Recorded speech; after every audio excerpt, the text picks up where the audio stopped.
नमस्कार, मुसाफिर किस्से मेरे YouTube चैनल पे आपका स्वागत है। मैं हूं सिद्धार्थ भारद्वाज। शुक्रिया, थैंक यू, मेहरबानी, आपने मेरे चैनल को पसंद किया, सब्सक्राइब किया, लाइक किया और शेयर किया।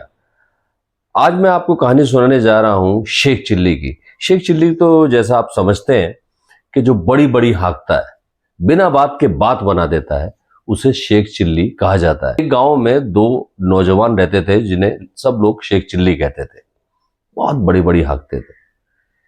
एक दिन शाम को कहीं से थके हारे आए तो गांव वालों ने उन्हें गांव में घुसने से मना कर रखा था, क्योंकि जब भी वो गांव में घुसते थे तब गांव में आपस में किसी न किसी बात पे लड़ाई करवा देते थे या पास वाले गांव से इस गांव को लड़वा देते थे। मतलब कुछ ना कुछ गड़बड़ होती थी। इसलिए शेख चिल्ली के लिए उन्होंने गांव के बाहर एक टूटा मकान था, वहां दो टूटी हुई खाट डाली हुई थी कि तुम यहीं पर सोओगे और यहीं रहोगे और गांव में नहीं घुसोगे। तो शाम को थके हारे शेख चिल्ली आए, दोनों लेट गए खाट पे। थके हुए बहुत थे बेचारे। थोड़ी देर बाद एक शेख चिल्ली बोला, यार भाई, हम जहां भी जाते हैं लोग हमें जो है शेख चिल्ली कहकर पुकारते हैं, तो क्यों ना कुछ ऐसा काम करें कि हमारा भी समाज में गांव में मान सम्मान हो। दूसरे ने कहा, भाई बिल्कुल ठीक बात कही है, ऐसा तो होना चाहिए, हम भी है, हमारा भी मान और सम्मान होना चाहिए। तो उसने कहा, तो क्या करें फिर? कहते एक काम करें, गुड़ का काम करें। गुड़ यार सब लोग खाते हैं, और गुड़ का काम करेंगे, हम गुड़ की फैक्ट्री लगा लेंगे। लोग आएंगे हमारे यहाँ, गन्ना देंगे और गुड़ को हम गन्ने मशीन में डाल के रस निकालेंगे, गुड़ पकेगा, चारों तरफ हमारा ही हमारा गुड़ होगा। बोला, हाँ यार ये आइडिया सही है, ये बहुत सही है, हमारा बहुत बड़ा बिजनेस हो जाएगा, पूरी दुनिया में हम अपना गुड़ सप्लाई कर देंगे। फिर दूसरा बोला, यार गुड़ की बजाय चीनी का काम ना करें, चीनी की मिल ना लगा लें, वो तो गुड़ से भी महंगी बिकती है।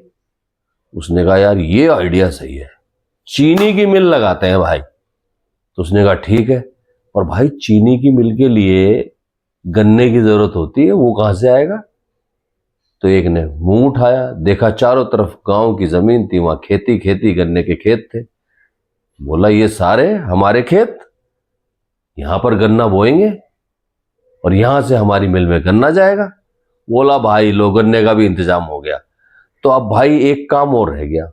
बोला, क्या काम? ये रह गया, ये गांव वाले जो है बहुत चालू है, हमारे गांव वाले ये करते हैं, इधर उधर से कभी निकलते हैं, दोपहर में शाम को कोई इनका रिश्तेदार आ रहा है तो किसी भी खेत से गन्नों को तोड़ के उन्हें चूसते रहते हैं।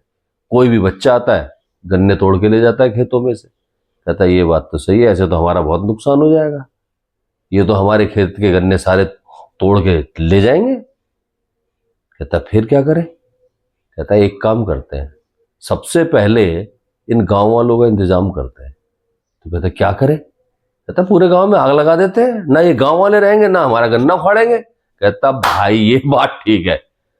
दोनों उठते हैं तो कहीं से इंतजाम करते हैं तेल और आग का, और पूरे गांव में आग लगा देते हैं। अब पूरे गांव में हाहाकार मच जाता है, लोग पानी लेके आग बुझा रहे हैं, कोई इधर भाग रहा है, कोई इधर भाग रहा है। और शेख चिल्ली गांव के बाहर खड़े होके कूद कूद कर चिल्ला रहे, जोर जोर से चिल्ला रहे थे, और तोड़ो हमारे गन्ने, और तोड़ो हमारे गन्ने। ये पहुंचा रहे थे हमारी मिल में नुकसान, इनकी वजह से हमें लॉस हो रहा था।